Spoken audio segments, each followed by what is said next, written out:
नमस्ते, नमस्कार, सत श्री अकाल। मैं हूं आपका भाई संजय प्रसाद और अभी आप देख रहे हैं एएपी ब्लॉग्स अपने भाई संजय प्रसाद के माध्यम से। बटोगे तो कटोगे।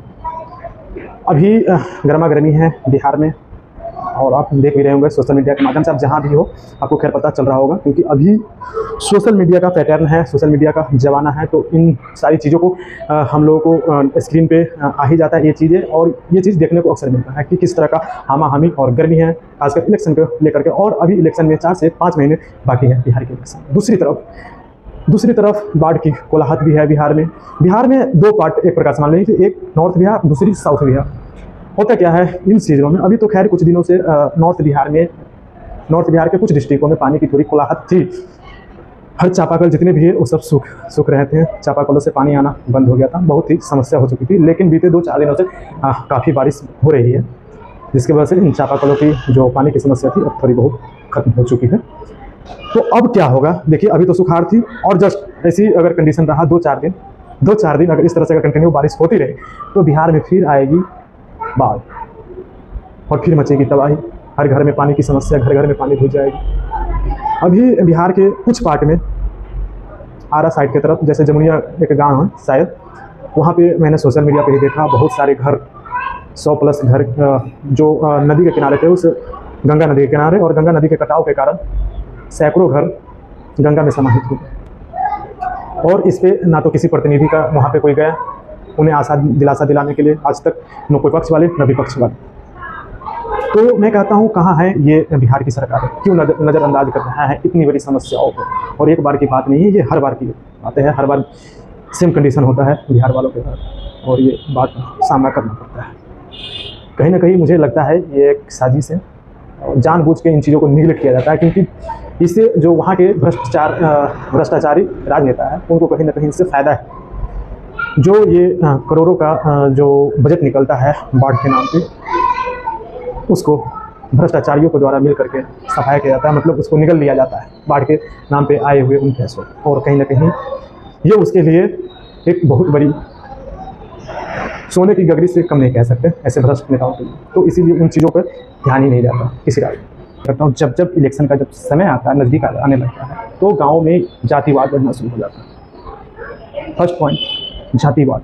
और जातिवाद इतनी गहन रूप ले चुकी है खासकर बिहार में, इसे तोड़ पाना काफ़ी मुश्किल है।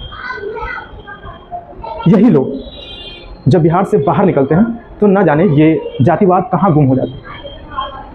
जब बिहार में है, जब तक ये बिहार में है, बिहार के मजदूर अपने घर में है, तो ये जाति के टुकड़ों में बटे हुए हैं। और इलेक्शन के टाइम सब अपने नेताओं को चुनते हैं, ये मेरे जात वाले, हम इसे वोट करेंगे। वो इसे चुनते हैं, ये मेरे जात वाले हैं तो हम इसे वोट करेंगे। जैसे इलेक्शन खत्म हुई, सब फिर निकल लिए पलायन को, अपने रोजी के लिए, अपने रोजगार के लिए। फिर ना नेता को अपने जात की याद रहती है, ना जिसने वोट किया उसे नेताओं से कुछ लेना देना। तो सबसे बड़ी समस्या यहाँ मैंने अभी कुछ दिन पहले एक वीडियो देखी थी, उसमें दिखाया गया था कि कैसे बिहारियों को प्रताड़ित किया जाता है। आइए पहले इन वीडियो को देखते हैं। मैं इनकी ज़िंदगी दिखा रही हूँ आंटी जी, कि बिहार के जो लोग हैं वो कैसे रहते हैं, मजदूरों की ज़िंदगी मैं दिखा रही हूँ। ये इतने छोटे से कमरे में रहते हैं। इसका 1150। सोचिए इस कंडीशन में ये लोग यहाँ पे रह रहे हैं। चलिए नहीं, मैं इनकी आंटी जी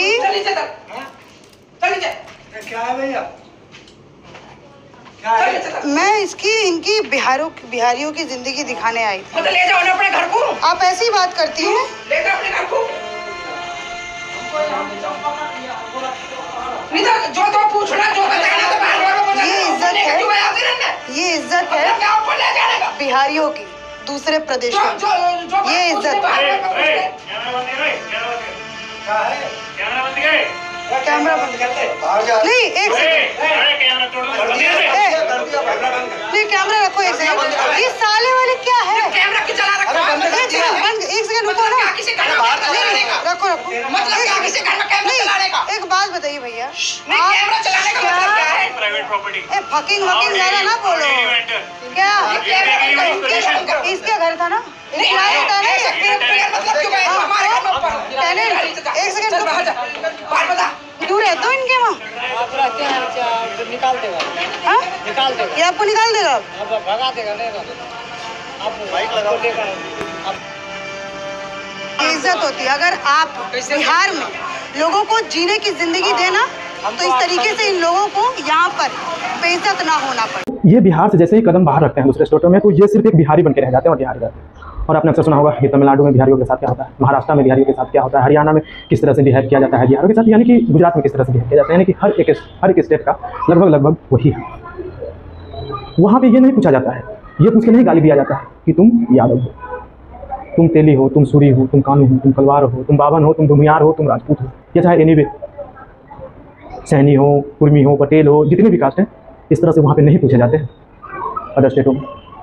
उस समय सब सिर्फ ये कहा जाता है कि ये बिहारी है, और सिर्फ बिहारी के नाम से मार पड़ती है और गाली पड़ती है। तो हमारी कहने का सीधी सी एक थॉट है कि इन चीज़ों से इस बार उभरना है, और इन सारी चीज़ों को, इन जातिवाद को, हिंदू मुस्लिम वाली फंडा को, ये सब एक एजेंडा है, हिंदू मुस्लिम करके वोट एकत्रित करना, जातिवाद करके वोट एकत्रित करना। तो हमें इन चीज़ों से उभरना है, इनके झांसे में नहीं आना, और इनसे ऊपर उठ के इस बार की इलेक्शन में एक नया इतिहास लिखना है और नया इतिहास रचना है।